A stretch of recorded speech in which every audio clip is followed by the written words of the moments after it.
You know, I catch myself probably like everybody else looking up at the gun just to see the radar readings sometimes, but when pitchers are crisp, it usually coincides with, you know, and from the very beginning, his stuff was very crisp. And he was in command of all his pitches. I mean, that's as nervous as I've been in a long, long time. I guess, you know, they say good things happen to good people, and, you know, the kid, what he did this week, going to the bullpen, seemed kind of like he deserved that. You and Nick talked about that, the maybe taking the 8 days off starting wise, maybe get a bullpen, and then he decided that I'll do the second one. How beneficial was that, do you think, for tonight's game? No. We weren't going to give him 8 days off. I think you got that a little misconstrued. He was going to pitch on Tuesday, I believe, or Tuesday or Wednesday. And then Singer, that would have bumped Singer back to 7. So they came to me and he goes, Singer really wants to end his day, and it won't hurt me, and plus I can go to the bullpen. So he was never going to get bumped. That wasn't the idea.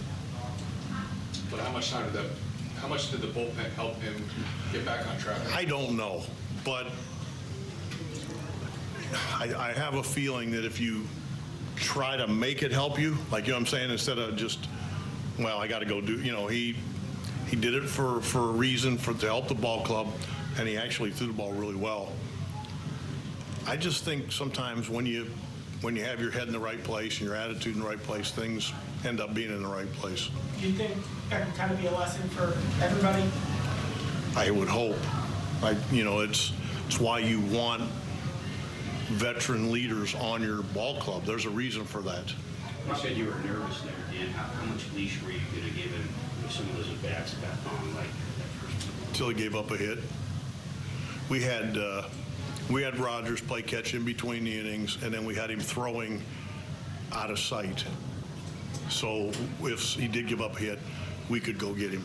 Probably not often that a guy that hits 3 home runs in a game gets trumped by How about that? questions. How about that? And it was funny because he's so humble. He wasn't comfortable coming out. You know, they were trying to track him down. I mean, I don't know. Part of me thinks it's pretty cool that he's so modest and humble that he just doesn't want to do it.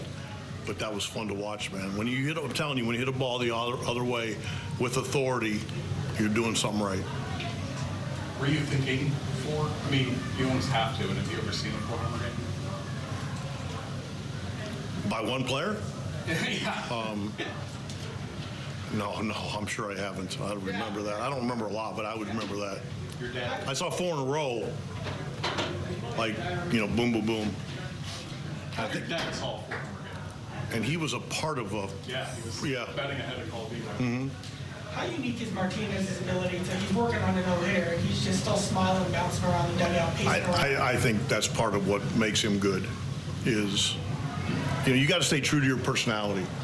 And that's what he is. He just likes pitching and being part of it. And, you know, you'll see some guys that they'll be excited when they come out. He likes doing it. And I get a big kick out of it.